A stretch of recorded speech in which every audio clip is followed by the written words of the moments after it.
UFC 300 is round the corner, and I was starting to worry because it was sounding more and more like Conor McGregor was not going to be on the card. But in today's video, we're going to break down the idea of Alex Pereira versus Tom Aspinall, which could be in the works, who knows. Also, Israel Adesanya saying that he's going to be back sooner than we think, and the idea of him versus Khamzat Chimaev, which now is what Khamzat Chimaev is calling for at UFC 300.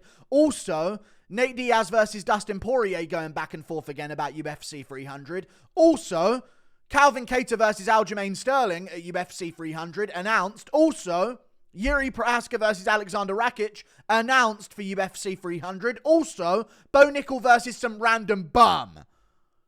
What are we doing with Bo Nickal? Time for a test. Why is he getting Cody Brundage? Thank God it's on the prelims. That's all I'm going to say. We're going to start with this, though. Alex Pereira versus Tom Aspinall. Let me explain to you what's on the screen right now. So, this is Alex Pereira's Instagram story. This is Tom Aspinall's Instagram story. Alex Pereira, 30 plus 300 equals 3. Thinking emoji. What could this possibly mean? Tom Aspinall responds, not directly to Alex Pereira, but randomly puts up an image of snow is falling all around me as a Merry Christmas. Alex Pereira, Tom Aspinall, sat side by side with animated and edited Christmas hats on each other. As in, there's a gift for Christmas, Alex Pereira, Tom Aspinall. That's on Tom Aspinall's Instagram story. Aspinall also mentioned in an interview with True Geordie that he had the idea that Pereira thought he could beat him when they ran into each other and they had a bit of a face-off going on. 30 plus 300 equals 3. I've seen a lot of people try and dissect what this could possibly mean. I'm going to give you my take on it. The 30 is the least obvious of all of the things. 3, in my opinion, in his mind, he's already beaten Adesanya 3 times. I don't think it's Adesanya. It could be the idea of a trilogy with Adesanya, but how would the 30 come into play when it comes to Israel Adesanya? 30 years of the UFC? It just doesn't really make too much sense, and I think that's a bit of a reach. The 3, in my opinion, means 3 titles. That's what I think it means. I think it means he's got the middleweight, he's got the light heavyweight. 3 means I'm coming for heavyweight as well, especially because UFC 300 is the 300 I'm imagining. 30 plus 30 at UFC 300 equals 3. Moving up, maybe 30 pounds from 205 to 235, or maybe from his walk-around weight to Tom Aspinall's weight, which I think is about a 30-pound difference between the two of them. I'd imagine that Alex Pereira walks around about 230. Tom Aspinall probably walks around about 260, 265, so that makes sense that way. Another thing, Tom Aspinall is 30 years old. Things to consider here. 30 plus 300 equals 3. And Aspinall responds in this fashion. Merry Christmas. Him and Alex Pereira with Christmas hats on. And I know for a fact this would be, especially if they can't get McGregor on the UFC 300 card, the UFC would be like, oh, now this is something. We can't have Jones. We can't have all these other fighters. Probably not Makhachev. No Edwards. He just fought, and it'll be 4 months of a turnaround. We can't possibly ask that of Leon Edwards. No Strickland he's fighting. O'Malley's fighting. Like, there's all of these fights happening. And they're talking about Zhang Wei Li versus Alexa Grasso, which I probably should have spoke about in today's video as well. So they need it to be a title fight card. And Alex Pereira, Tom Aspinall, even if it's for the interim heavyweight belt, that's the fight you make. You know what I mean? That would be a huge main event that could have a bunch of other great fights underneath it. And I think, personally, on my prediction for that fight, if it does go down, I don't see why Aspinall would respond in this way to that message being put out at a very similar time. Like, I get he could be trolling, but it just seems like Aspinall's not been the guy to do that ever before. So it's interesting to me. I reckon Aspinall finishes Pereira in a round, and I don't even think it needs to happen on the ground. A lot of people are saying, if Pereira moves up, he'll get ragdolled by Tom Aspinall. Could easily happen. Get ragdolled, get destroyed within a minute on the ground. Too small. Aspinall too big. I reckon Aspinall does a couple pump fakes of takedowns. Steps in with his 1-2 and KOs Pereira. I could see that happening 100%. Especially if Pereira starts fearing a takedown coming, fearing, oh, when's it going to come? When's it going to come? Shall I try and time a knee? 1-2 lands on his chin.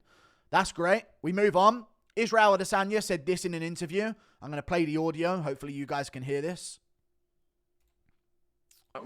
This was at the fight. Wait. Well, this was in the build-up to Joshua versus Wallin and Wilder versus Parker. My last few fights, I had 4 fights in 14 months as a champion in the UFC. That's unheard of. I was the most active champion, not fighter, champion in the league. So yeah, we get it, bro. Life has forced me to take some time off, and I will. But you will see me soon. I said 2027, and the retards out there actually thought I meant that. But you'll see. You know what, bro? We'll see. Yes, and he said that we'll see him soon. There's a message that he put out where he said that people are going to see him sooner than they think. You know what I mean? So I think he will be back in 2024. He's just not on the idea of, okay, 3 months from now I do the anime moment when I have a comeback here. So he could be coming back soon. And the pressure of UFC 300 not having major fights on the card yet might be a reason why Dana's ushering him back in there a bit sooner than he wanted to. Khamzat Chimaev's now calling him out. He put out an Instagram post as well of him choking out Usman, and the next slide was of Israel Adesanya's face after a loss. He started tweeting this as well. Now it's my time. Let's go make it happen, Dana White. Congratulations, Stylebender. See you soon. I think he said the see you soon Stylebender bit first. Crazy. Absolutely crazy. If this ends up happening, again, massive, massive fights for UFC 300. We now have options we didn't know existed. Tom Aspinall, Alex Pereira main event. Co-main event, whatever. Shevchenko versus Grasso, super fight. No, not Shevchenko. Grasso versus Zhang, super fight. Whatever. Maybe no. Fight night main event. Now we're talking. Zhang Weili versus Alexa Grasso, fight night main event in Mexico. Make it happen.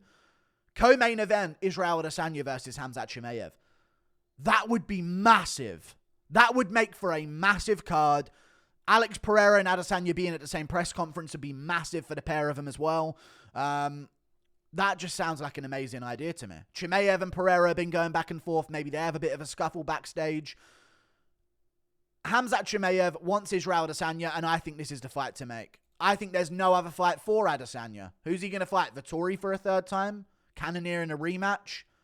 Delidzi on the come up? There's as risky fights for Adesanya. Brendan Allen, still a grappler, couldn't grapple, just out-grappled Paul Craig and subbed him. There are fights for Adesanya of the same danger or slightly less danger than Khamzat Chimaev, but the same style that just aren't worth the win. Oh, well done, you bounced back against Brendan Allen. Casual fans will say, you beat a can and now you're back to a title shot. I don't think he gets a title shot unless it's against Du Plessis. And the fact that he's already talking about coming back sooner than we think, without the winner of Strickland versus Du Plessis being even announced, is interesting to me. So I think this is the fight to make. Adesanya, Chimaev, make it happen. I think Chimaev fucking destroys him. The one time you don't want to take a bit of time off, it's before you're about to go in there with a very strong grappler in Khamzat Chimaev. I know Adesanya's been working on his grappling, but in the rematch with Vettori, he got taken down in round 2 and had his back taken by Vettori. That's worrying, very worrying. But if Israel Adesanya survives the early rounds against Khamzat Chimaev, then we're talking a bit of trouble for Chimaev, but we'll see. In a co-main event or a feature fight, it could be a 3-rounder. That changes a lot. So Israel Adesanya, Khamzat Chimaev would be a massive fight. It'd make UFC 300 sell over $1 million if they also had Pereira, Aspinall on there as well, and some other big fights that we're going to talk about. They could do this. Make it happen. I think Chimaev would win. And it would build up the winner of that versus the winner of Strickland versus Du Plessis. UFC, and if Du Plessis and Adesanya lose by any chance, they could still do that fight between 2 top contenders. So even still. Dustin Poirier, Nate Diaz. Nate Diaz tweets out, UFC 300 would be tight, but there's nobody to fight. Now, this is dumb. I think Diaz knows this is him being dumb. Obviously, there's people to fight. I bet you there's like a queue of 20, 30 people from lightweight and welterweight that'll be like, Nate Diaz is coming back. I'll be in. Dustin Poirier immediately responds saying 5 rounds. 5 rounds, make it happen. And this is another option that we now have for UFC 300. Make it happen, UFC. Do not let UFC 300 slip. First of all, I think Poirier would win. But I don't know. Diaz still would have a chance, but I just think he's taken time away now. He's gone to do boxing. I think he'd be lackluster when it comes to conditioning himself to check low kicks potentially and just shots like that in general. You know, Poirier can throw calf kicks, used them against McGregor, learned them against Jim Miller. UFC 300. Another fight potentially could be on that card. Poirier-Diaz. Make it happen. Let's get UFC 300. 3 5-rounders on the main card. Tom Aspinall, Alex Pereira. Then that'd bait John Jones back in. If Aspinall destroyed him, Jones would still fucking retire. But if Pereira wins against Aspinall, by any chance, he clips him on the chin, because Aspinall's chin does come up now and again. That could bait. I bet you John Jones would be like, on second thought, I won't retire, guys. Let me double leg Pereira real quick. I bet you he'd change his mind real quick, seeing as Aspinall would be out of the situation. Poirier-Diaz. Massive fight. It could be Aspinall-Pereira. Khamzat Chimaev, Israel Adesanya. Poirier, Nate Diaz. Main, co-main, feature. And then on the rest of the card, which we now got to talk about as well, Calvin Kattar versus Aljamain Sterling. Massive matchup for UFC 300. First of all, Sterling's got done dirtier. He really has. Sterling deserved a better opponent. GOAT. He's on par with the GOAT bantamweights. And he hasn't ruined his career at the end of it like Cruz by losing to a few people. I know in some people's minds that don't ruin it, but compared to someone who ain't ruined it, it has ruined it. Aljamain Sterling lost to O'Malley. He matched the title defense record at bantamweight. Fair enough, he got it in an illegitimate way. But he's in the conversation of bantamweight GOAT. Maybe he's not the top dog, but he's in the conversation, and he's in top 3 100%. You can't even say otherwise. And especially because of TJ's PED use, you could put him like, Cruz, though. That's the only argument. Calvin Kattar, Aljamain Sterling. Aljamain Sterling absolutely deserved Max Holloway. If they were going to put him up against a featherweight, Max Holloway was the guy they should have put him against. I don't think Aljo wins this one. I like Aljo. Of course, Aljo, friend of the channel.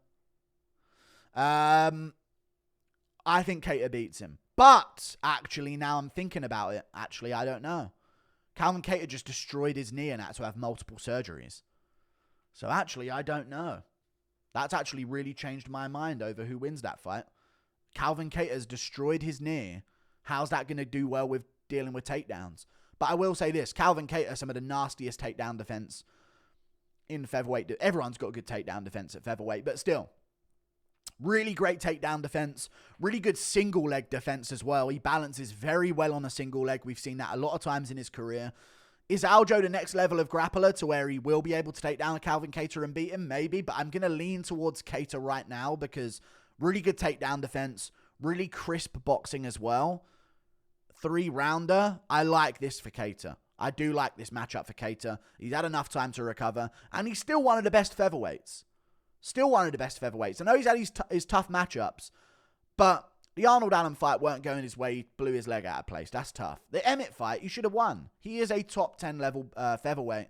I just think that Aljo's success at bantamweight a lot of the time came because he had a frame advantage and a size advantage and a strength advantage over a lot of his opponents. And I think once you take that away from a fighter, they really start to struggle. And that might be what happens against Calvin Kattar. So I'm going to go Kattar by TKO, but Aljo could pull it off. We move on. Yuri Praska versus Alexander Rakic. Was supposed to be Rakic versus Jan Blachowicz. Ended up being Yuri Praska versus Alexander Rakic after Jan Blachowicz pulled out with a shoulder injury. Sick fight. Not the most crazy one because normally you want to put Yuri up against someone who's equally known to be crazy or known to be exciting and known to be fun and dangerous, which is why the ideas of like a Jamal Hill matchup and even a Reyes matchup when he first got that one and an Ozdemir matchup, and there's another matchup as well that I'm not even thinking about right now between him and Alex Pereira. Fun styles. Rakic isn't known for fun. Rakic could beat Yuri very boringly. You know what I mean? He won't take him down. I don't think that'll happen. but he's got really good low kicks, and Yuri is open for low kicks, and that's why I picked Pereira to beat Yuri at UFC, whatever it was. Because I knew that Yuri would be open to low kicks because he never checks him, he never deals with them, and he gets away with it because of forward pressure. Rakic is good. Low kicks are going to be there. Fighting Yuri after so long off, too dangerous. I'm going to lean towards Yuri Prochazka, but if this leaves round 1 and Rakic has landed a few low kicks, and Yuri's won round 1 still on damage, start putting some live money on Rakic because he is really underrated, and this is a great fight to add to UFC 300. This is a main card fight. So as far as I'm concerned, if the UFC can pull off Aspinall versus Pereira, Adesanya versus Chimaev, and Poirier Diaz, they've only got room for Kattar versus Aljo and Yuri versus Rakic, which would be a sick main card. Moving on from the main card, though. This guy, Bo Nickal. Right.